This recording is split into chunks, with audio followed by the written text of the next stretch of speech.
আসসালামু আলাইকুম সবাইকে। সবাই কেমন আছেন? আশা করি আল্লাহর রহমতে সবাই খুব ভালো আছেন। আজকে আমি এই টপসটি আপনাদের সাথে বানানো শেয়ার করব। তো এখানে প্রথমে আমি 2 পাট কাপড় নিয়ে নিয়েছি। কাপড়ের চওড়ার দিকের মাপটি নিয়ে নিয়েছি 20 ইঞ্চি। আপনারা চাইলে আরেকটু বেশি নিতে পারেন এবং লম্বার দিকে নিয়ে নিয়েছি 18 ইঞ্চি। এবার মাঝখান বরাবর আমি এটিকে ভাঁজ দিয়ে দিব। এখানে মোট 4 ভাঁজ হয়ে গেল। তো সমান সমান করে ভাঁজ করে নিতে হবে সুন্দর করে। তো ভাঁজ করে নেওয়ার পর এখানে আমি কাঁধের মাপটি নিয়ে নিচ্ছি 5 ইঞ্চি। 5 ইঞ্চিতে মার্ক করে দিচ্ছি এবং নিচের দিকে আর্ম হোলের মাপটি আমি 5 ইঞ্চি নিয়ে নিচ্ছি। তো এভাবে করে দাগ দিয়ে নিতে হবে। বক্স শেপ করে নিয়েছি। তো বক্স শেপ করে নেওয়ার পর আমি এখানে আরেকটি কাপড় নিয়ে নিচ্ছি। এখানে 2 পাট কাপড় নিয়ে নিয়েছি। এই কাপড়টাও কিন্তু এই নিচের কাপড়টার সমান সমানই আছে এবং লম্বার দিকে আমি কাপড়টা নিয়ে নিয়েছি 7 ইঞ্চি। এই কাপড়টা আমি নিচে রেখে এটার সাথে একসাথে করে হাতার কাপড়টা কাটিং করব। তো এখানে আমি রাউন্ড করে শেপ দিয়ে নিচ্ছি। এভাবে রাউন্ড করে শেপ দিয়ে নেওয়ার পর হাতার কাপড়টাকে কাটিং করে দিব। দাগ অনুযায়ী এখানে আমি একসাথে কিন্তু 2 পাট কাপড় কেটে নিচ্ছি। নিচের যে কাপড়টা সেটা এবং জামার কাপড়টা দুটো একসাথে কেটে নিয়েছি। তো কেটে নেওয়ার পর একটি আমি সরিয়ে নিচ্ছি। এবার এটিকে আমি নিচের দিকে একটু শেপ করে দিব। এভাবে দাগ অনুযায়ী কাটিং করে নেব।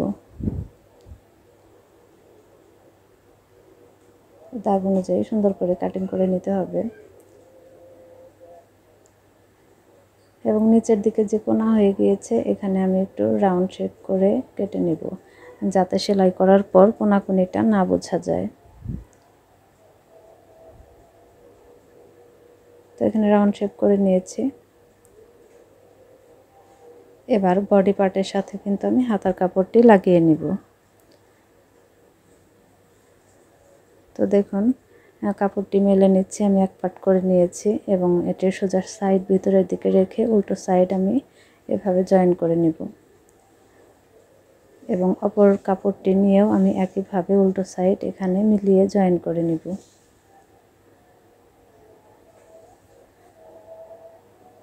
তো দেখুন এখানে আমি জয়েন করে নিয়েছি। জয়েন করা হয়ে গিয়েছে এবং বডি পার্টের অপর সাইডের সাথেও আমি এই কাপড়টি একইভাবে জয়েন করে নিব। তো এখানেও ধরে এভাবে আমি উল্টিয়ে উল্টো সাইডের সাথে এপাশেও জয়েন করে নিব এবং এই পাশেও একইভাবে জয়েন করে নিব।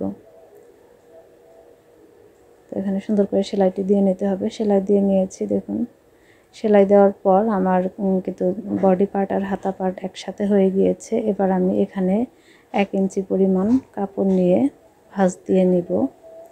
তো ভাঁজ দিয়ে নেওয়ার পর অল্প একটু কাপড় খোলা রেখে রাউন্ড করে সেলাই করে নেব এবং হাতার সাইডেও আমি 2 ভাঁজ দিয়ে মুড়িয়ে সেলাই করে নেব। তো আমি সেলাই করে নিয়েছি হাতা এবং গলার সাইডে। এবার আমি একটি রাবার লাগিয়ে দিব। তো রাবারের লম্বার মাপটি আমি নিয়ে নিয়েছি 20 ইঞ্চি। আপনারা চাইলে কিন্তু কমিয়ে বাড়িয়ে নিতে পারেন।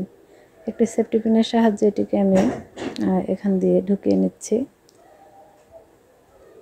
তো সুন্দর করে এভাবে টেনে টেনে নিতে হবে। লাস্টে আমি অপর সাইড দিয়ে এটি বের করে নিচ্ছি এবং এখানে একটি গিট্টু দিয়ে দিব। তো আপনারা চাইলে গিট্টুও দিতে পারেন, আবার সেলাইও করে নিতে পারেন। এবারে এই রাবারটি আমি ভিতরে ঢুকিয়ে যে ফাঁকা অংশ আছে এখানে সেলাই করে নিব। সেলাই দেখুন গলাটি কত সুন্দর হয়েছে। এবার হাতার অংশটি আমি সমান সমান করে ধরে ভাঁজ দিয়ে নিব। তো 2 পাশ একই সমান করে নিব।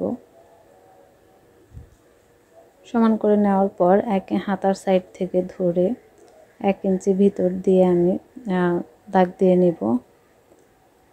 এভাবে 1 ইঞ্চি ভিতর দিয়ে দাগ দিয়ে আমি সেলাই করে নিব। এভাবে ভেঙে নিলে 2 পাশে একই মাপ হবে, ছোট বড় হবে না। সাইডে সেলাই করব এবং নিচের দিকে 2 ভাঁজ দিয়ে মুড়িয়ে রাউন্ড করে সেলাই করে দিব। টপসটি কিন্তু গরমে বাচ্চারা পরে খুবই আরাম পাবে। সবাই ভালো থাকবেন, সুস্থ থাকবেন। আল্লাহ হাফেজ।